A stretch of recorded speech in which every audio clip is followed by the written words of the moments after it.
Hello, Lia. Hello. Nice to have you on my podcast. That's brand spanking new. Would you like to introduce yourself shortly? Say who you are, what you're doing, how do you know me? I would love to. Well, my name is Lia. I am Australian. And how do I know you? Well, I moved to the Netherlands for 2 years, about 3 years ago. And we were there because my partner was studying at TU Delft. And I was looking for work and something meaningful to do with my time. And at that point, I think I'd been knitting for around 6 or 7 years. And I thought that maybe I would like to get more involved in the knitting scene in the Netherlands. So I contacted you and asked you if you needed any help with anything. And we had a lovely cup of tea in the shop. And next thing you know, we're best friends and having a lovely time working at Jawohl. Yeah. And a little bit about myself. At the moment in Australia, I work for an Aboriginal organisation which focuses on teaching adult literacy. And I just spent a year working in the outback in the middle of Australia. And that's what I do by day. And by night, I like to knit all sorts of things on my couch and watch TV.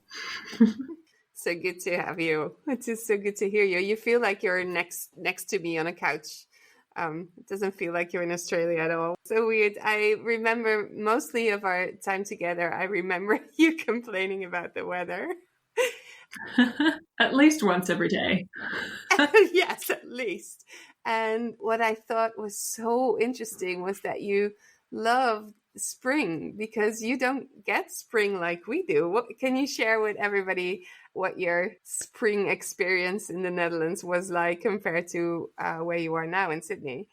I've not experienced weather like I did in the Netherlands, and spring was just something that was just this like deep-seated sense of joy that I have never experienced from the weather before.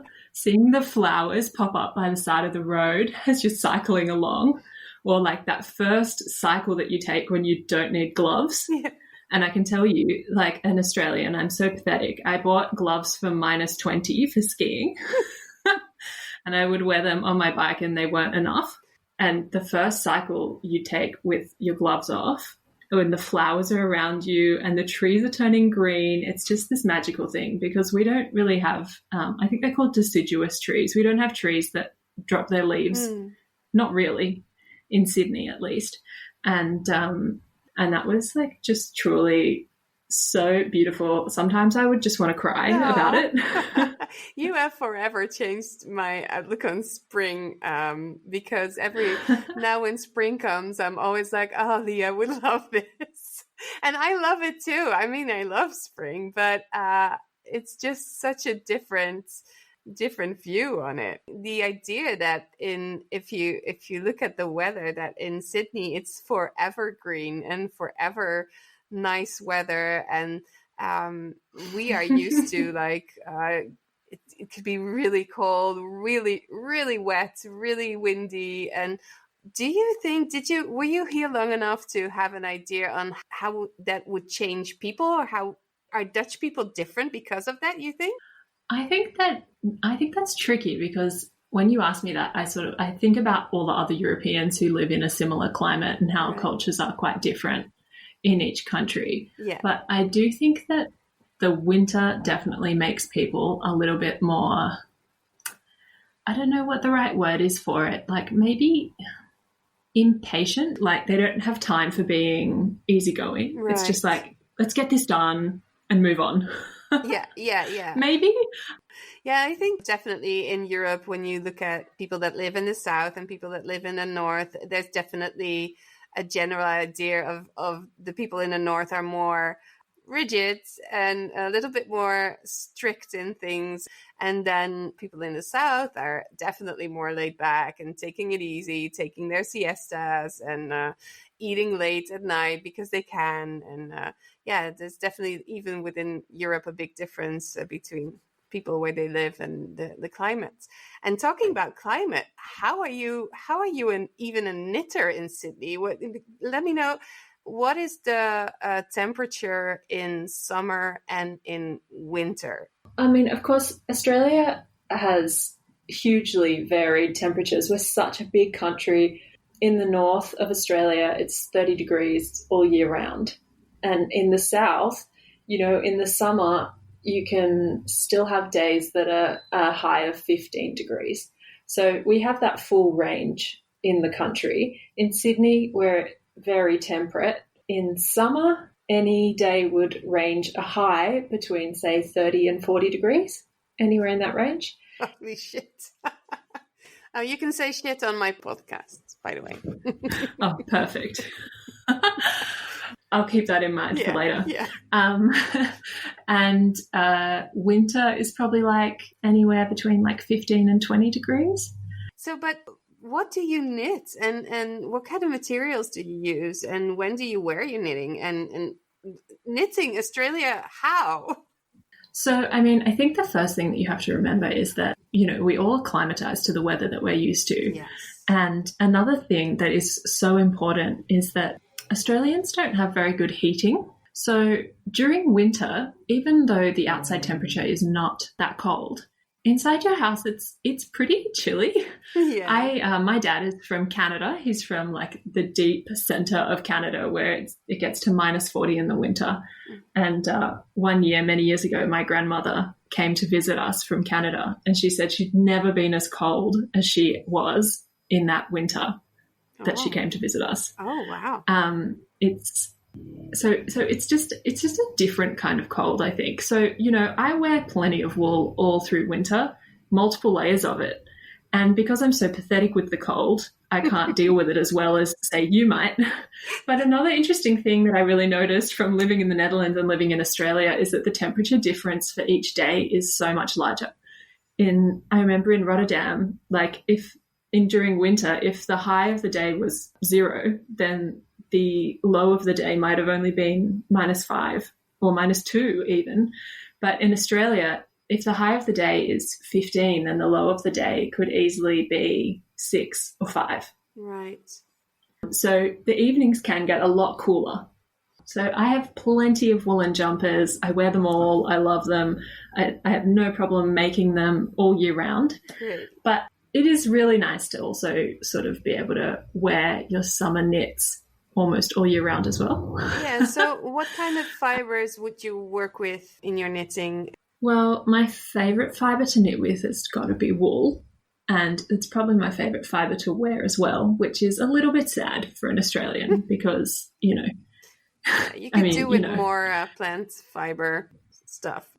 Yes, exactly. But summer clothes, definitely cottons and linens, a really nice blend of the two, maybe even some bamboo or something like that.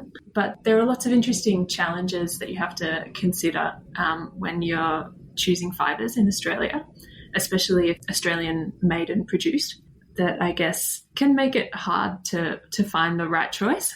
For example, I think the general rule with shopping and trying to find an ethical wardrobe is that you should go local. But cotton, as an example of a good fibre that you would want to wear in summer, it's breathable, it's light. In Australia, this is my personal opinion, it doesn't really make sense to be growing cotton because it's such a water-intensive plant. Yeah. And we are a drought country. Mm-hmm. And I really learnt a lot about it in my year living in the outback, where there was a lot of cotton farming. And in fact, the rivers had been run dry, basically due to cotton farming in the region. There was huge economic problems and towns just basically facing economic ruin due to the drought. And it's really made me reevaluate Australian cotton. It's like an interesting kind of tug of war in your mind because you want to go local, you want to support things that are happening in your region, but you also don't want to support an industry if it doesn't make sense.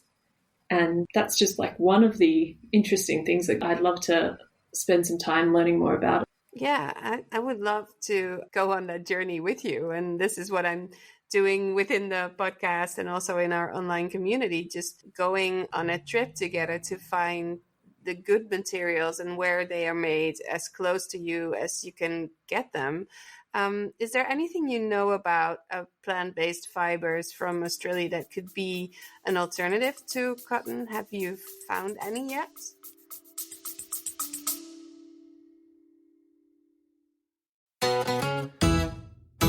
Hello, friends. I just want to say something to you quickly.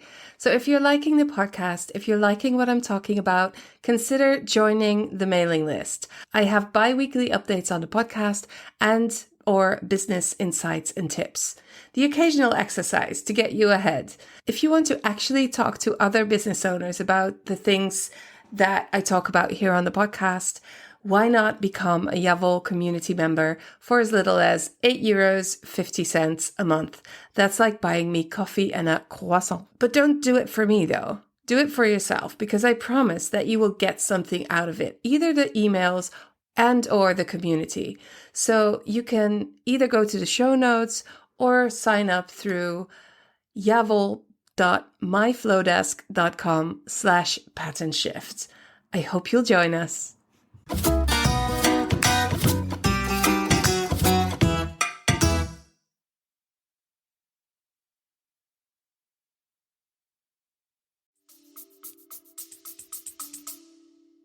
I think that some linens from Australia could work well. I understand that there are flax plant farms in sort of the southeastern parts of Australia where it is a bit more rainy, where flax, which is the plant that linen is made from, is grown quite sustainably. So I think it's all about paying a little bit more attention to exactly where your fibres come from. So not just that it's Australian made, but where in Australia. And of course, for us, that's a bigger consideration than in the Netherlands. But there is another animal-based fibre that I thought I should mention because it's a kind of fun one, and that is possum wool. Ooh. Have you ever knitted with possum wool? No, I haven't. And could you describe what a possum looks like first? Oh gosh, okay. So a possum is an animal that is native to Australia. It's a little mammal. They are endangered. And I hear them at night and they make this terrifying shrieking noise. But they're very cute, they're very fluffy, and they have big eyes, and they climb the trees. And sometimes if you're lucky, you'll just be walking down the street and you'll turn and see a possum just staring with its big eyes just right at you. They're quite sweet. I encourage you to Google it. I will. Do, yes. And I mean, what's amazing about possum fibre is that their hairs or their fibres are fine and hollow. Aha. And the only other animal that has hollow fibres is the polar bear. Really? Yeah, so that means that possum wool is very light and it's also a great insulator. As far as I understand, it's like maybe 8 to 10% warmer and like 15% lighter than many sheep's wools. That's interesting. So my next question is how do you get the fiber from the animal? Yes, well, there's an interesting link where Australia and New Zealand meet. So even though the possum is native to Australia, it was introduced by the British to New Zealand and it became a pest. Right. And New Zealand is totally overridden with possums. So they have like population control program in New Zealand. So even though you can't get possum fibres from Australia, if you buy them from New Zealand, it's actually an ethical choice. Right. And the possum furs are removed, are collected after the animals have died. So they're not farmed and they're not killed for their fur or wool. They're killed because they're a pest. Yeah. Nicely put. Yeah, so there's so many levels of using animal fibers for our clothing, isn't there? I mean, I should invite a vegan to talk about using animal fibers and see what our different opinions of it are. But for now, this really seems like an ethical way of using a possum fur. I think given that they're a threat to native animals in New Zealand, it's a trade-up. But, on that thought, I remember one day when I was working in the shop in Yavol, this whole dilemma really was brought to light to me in a really interesting way, because I had maybe 4 different customers that day, and each one came in saying, I want to make an ethical choice. the first woman, she said, I don't want any plastics in my yarn. I want it to be all natural fibers because the plastics go into the ocean. She talked about all that kind of stuff. And I said, yeah, of course. Well, these are the yarns we have. And then the next woman came in a little while later and she was like, I don't want any animal fibers. I only want plastics or plant-based because I'm concerned about animal cruelty. And then a little while later, the next woman came in, she said, I only want plant-based and I don't want these fibers. And I remember I had 3 or 4 women come in, all with the same level of concern for making an ethical choice, but each one making a different one to the one before, due to that sort of dilemma. And I just remember that really highlighting the predicament that we face. Yes. And it's a lot about your personal values and what is important to you. Yeah, definitely. And also the fact that there is so much to choose from, like where you have so many options and that you can actually have specific wishes is like 2 energies that work against each other. Because I am trying to make my collection even smaller and even more local and more ethical than it already was. But that means that you have to let go of certain wishes, like very soft yarn or brightly colored. I'm just saying you can have it all, but it's going to be harder to find exactly what you want if you have these ethical wishes. And this is part of what I'm doing, is trying to inform people of how much you still have to choose from, and just going into that conversation with yourself. What is luxury? What is important? So I sounded like a New Yorker there. What's important? It all depends on what's important to you. That's it. That's all it is. So yeah, that's very interesting. And this is absolutely what happens in the shop all the time, where people have different wishes, and we always had something for everybody. But yeah, cotton is very complicated for me. I'm focusing on the linens more now, but definitely something that I'm still investigating and seeing if everybody can always send me tips, by the way. If you're listening and you're like, oh, but I have this brand, I know of this brand and it's great, it does everything right, just let me know. We'll be so much better because of everybody's tips and tricks and everything. Yeah, so would you say, if you would not choose cotton anymore, would you say that you could do with a thinner, lighter wool? If you do like a wool, silk, fingering weights type of yarn, would that be something you could wear? Like, for instance, in the middle of summer at night, you're having a barbecue and it's getting a little bit chilly. Even if it's still hot, then with a fingering weight wool, you'd be great. You'd be fine. But I would be very interesting to know what kind of temperatures would work with a thin wool t-shirt. And I'm asking this because I know that in desert climates, you hear of people that wear woolen blankets. They put it around them at night when it's freezing, but they keep them on during the daytime when it's really hot, because wool is so isolating. So if they keep the woolen blankets or clothing on, they will protect their body from the heat. And it's very interesting. I need to dive into that a little bit more. Because for me, I still think that if it was around 30 degrees here, I would not wear a wool t-shirt. I would definitely go for a linen something. No, I think that's really interesting. And I would also wonder, like, what are the properties of a blanket that kind of covers you but gives you a bit more air around your body that might be different to a top? And also, what part of it is in your head? What part of me just know that wool is warm and that's my experience, and so I'll never wear a wool t-shirt because wool is warm to me? I guess I should just knit one and experience it, because wool also breathes very easily. It has very good air regulation. It takes up 30% of its weight in moisture. So it would actually be great for sweating. Yeah, I mean, the theory says it should work. I'm going to try it. A knitted summer top. You should definitely knit summer top and let me know how that works for you. In wool. I will. I'll report back. Cool. This is our reporter from Australia reporting in her wool t-shirt. Worst comes to worst, I can use it as a vest in winter. Yeah, exactly. Layer up, layer up.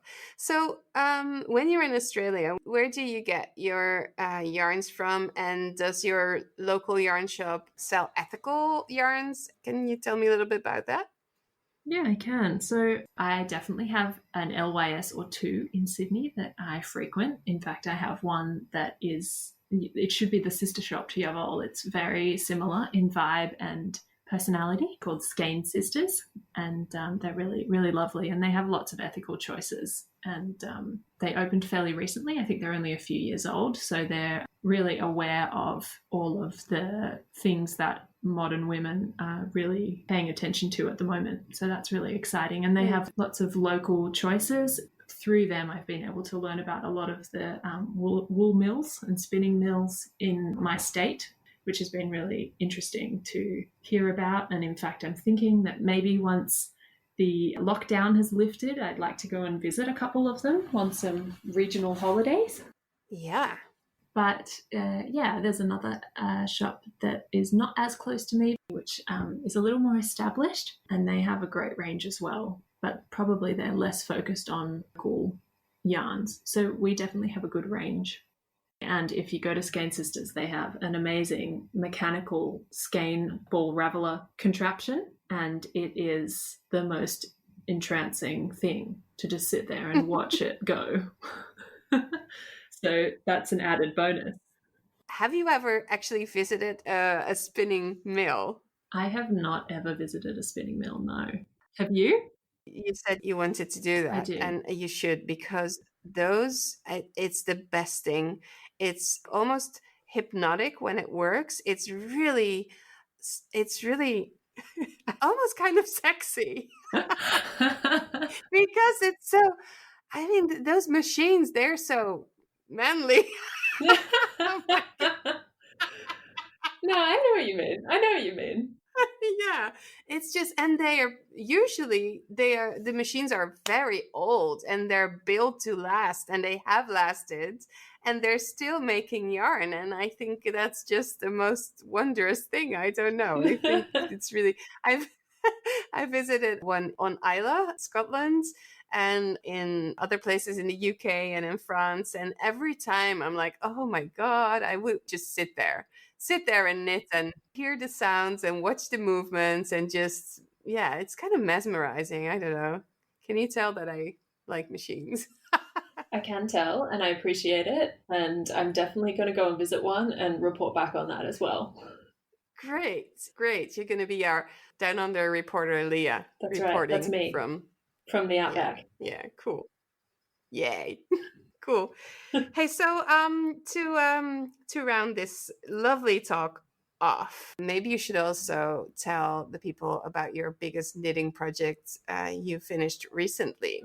Okay, so, well, first of all, I just had a non-wedding, and by that I mean my partner and I, we decided to have a celebration, but we didn't get legally married, so we just had the party part. I guess you could call it a commitment ceremony, but I call it a wedding because that's kind of just what it was. And it had lots of recognizable features from a wedding, like a ceremony and a bride and a groom and flower kids. And my sister and I both went a little bit crazy on the crafting front. For us, half the reason you have a wedding is because you can craft. Yeah, I mean, isn't that the case for everybody? Surely. And my sister and I are really perfect crafters for each other because she is an excellent seamstress, and I definitely focus on the knitting or needlework variety of crafting. And we really had our powers combined, and it was probably our biggest crafting effort yet. And what I did for my part was I knitted the outfits for our flower kids. So we had 3 little girls and 1 little boy. And I knitted the snowberry dress by Knitting for Olive. And I made it in an Australian cotton. So there you go. I chose a cotton for that project. Mm-hmm. And oh my God, they were so cute. Shit, they were just so cute. Shit, they were cute.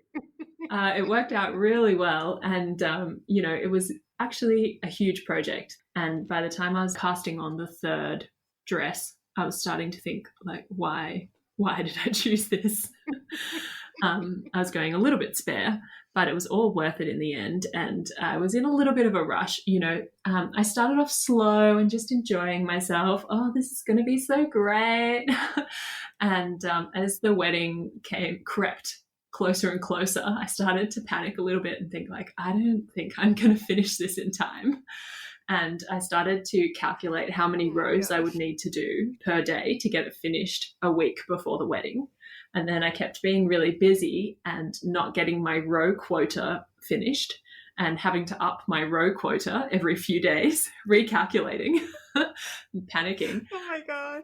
And by the end, I think I was knitting right up until the day of the wedding. I was weaving in the ends of the final one while I was getting my hair done on the day. Oh. And in the week before the wedding, I think I was knitting 22 rows a day. Holy mother. Yeah. Oh, it was worth it. It was great. There was one last question that I thought of just now. And it's kind of a tricky one. Because Australia here is known for not treating merino sheep that well. So they really get a bad reputation for doing mulesing, which is an ingreep. I can explain it if you like. Yeah. So mulesing it's used to protect sheep against fly strike, which is a pretty hideous issue where flies breed in the woolly, wrinkly skin behind a sheep's bum. And fly strike is particularly terrible in Australia. And mulesing is where they remove that skin so that it just doesn't exist anymore and there's nowhere for the flies to breed. And the problem with it is that it should be a surgical procedure, basically, with anaesthetic. And, if done properly, it's quite a serious procedure. But historically and currently in Australia, it's not done in a caring or humane way. It's just done with no anaesthetic, en masse, and it can be really horrible. So I think that in Australia, because fly strike is such a problem, farmers have been slower in finding other ways to deal with it. But there are lots of other ways, so there's no excuse really for doing it anymore. Some of the other ways of dealing with it are like breeding programs where they can choose to breed the sheep with less wrinkly, woolly skin behind their bums. And there's also non-surgical treatments and ointments and things that they can use on that skin. I could say so many fun things now, but I'm not gonna. So, I think that the important thing to do is to research if you're buying Australian merino. And this is something I've done is you can call the mill where they're spun and ask them, because there's many thousands of farms around Australia who do things ethically. So it's very doable to find good quality, ethically sourced merino yarn. Absolutely. And send them an email, give them a call, because they need to know that we as a consumer are interested in buying the good stuff. Yeah, absolutely. And it's my understanding that about a quarter of the wool on the global market comes from Australia. Yeah. We have a huge wool industry, and we have something like 75 million sheep, which is more than triple our human population. Oh my God. That's like the amount of bikes we have in Holland. Bike to human ratio is like exactly. sheep to human ratio in Australia. Except we don't ride the sheep. We don't shave our bikes either. That's true. Lia, thank you so much for talking to me today and being so helpful and giving us so much information about knitting ethically in Australia. And I'd love to have you back reporting on your adventures with possum yarn and the spinning mills. Thank you. And thank you for having me. I had a lot of fun. And yes, I will be your Outback reporter on all things light woolen short sleeve tops and possums. Yay. Thank you. Bye. Thank you. Bye.